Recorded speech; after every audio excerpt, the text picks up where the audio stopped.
প্রিয় দর্শক, আপনাদেরকে এখনকার ভিডিওতে দেখানোর চেষ্টা করব ছাগলকে কিভাবে কচি কুয়া খাওয়াবেন। অর্থাৎ যারা গাছের পাতা সহ কলার পাতা খান, সেই ক্ষেত্রে যদি আপনারা কলার পাতা খান, এভাবে আপনার ছোট ছোট করে কেটে নেবেন। সাইজ দেখতে পাচ্ছেন। অবশ্য আমার কাজে হেল্প করছে আমার ছেলে আবরার স্বামী। আসসালামু আলাইকুম। এখন আপনাদেরকে দেখাবো কিভাবে এটা প্রসেস করবেন। অর্থাৎ এভাবে ছোট ছোট করে কেটে নেবেন, এরপরে এর সঙ্গে ভুসি অর্থাৎ ছাল মিশাবেন। বাবা ছাল দাও। এখন এর সঙ্গে ছাল, ভুসি, গুঁড়া, হ্যাঁ, যেটা এটা মেশানো হবে। এটা হচ্ছে ছাল,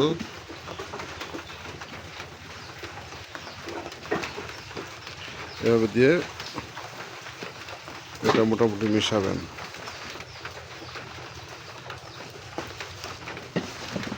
একটু বেশি করে কাটছো তো সেটা বেশি করে দিতে হয়, তাই না? না, এত বেশি দেওয়ার দরকার নেই, অল্পই দাও। আগে মাখাই নাও। হাতে তো এটা খোলো, ওটা দিয়ে লাভ হয়েছে। হয়ে দে আমার গিলা। ওটা গিলাভ। হয়ে দে এখন আমার গিলা। আর যদি জোরে করে চাপিয়ে ফুটবে।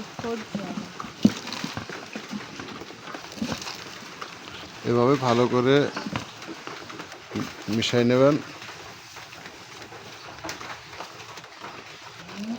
যখন সুন্দর করে মিশানো হয়ে যাবে, আচ্ছা, তুমি চেষ্টা করবেন অল্প একটু লবণ দেওয়ার জন্য। তাই লবণে বাবু।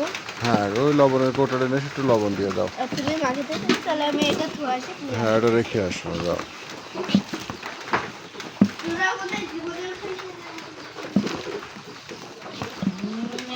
আমার অবশ্য ছাগল আছে বর্তমানে 6টা ছাগলের জন্য এটা অলমোস্ট রেডি হয়ে গেছে। লবণের চাহিদা তো একটু কমে গেছে। লবণ অল্প করে দাও বাগান, আমার কাছে দাও। না, অত লাগবে না, অত লাগবে না, অল্প পরিমাণ লবণ দেবেন। আসবো। হ্যাঁ, রেখে আসো।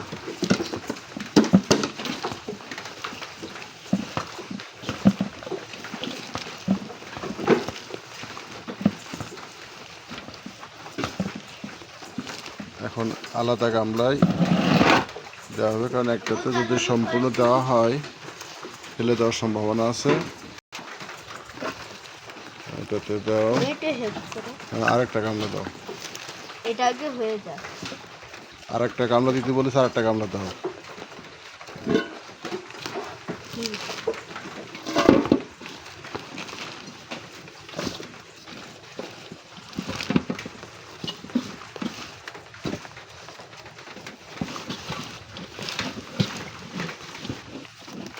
এখন আপনি দেখুন সরাসরি কিভাবে এটা খাবার খায়। বাবা দাও, ওদেরকে খাবার দিয়ে দাও।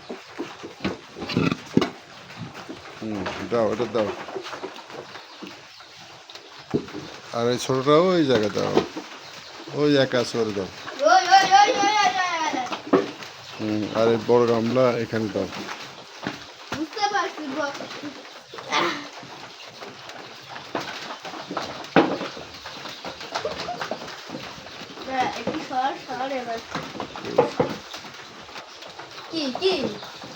খাইতে পারছেন, ওর সামনেই করে দাও।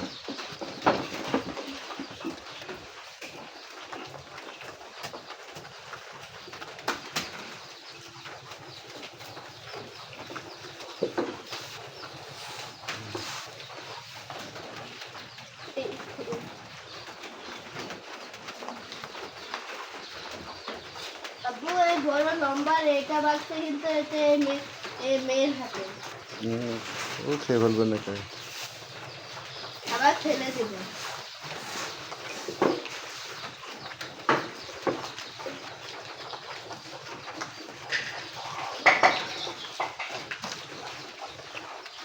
সবাই ভালো থাকবেন। ধন্যবাদ সবাইকে। পরবর্তীতে নতুনভাবে নতুন কোনো বিষয় নিয়ে আপনাদের হাজির হব।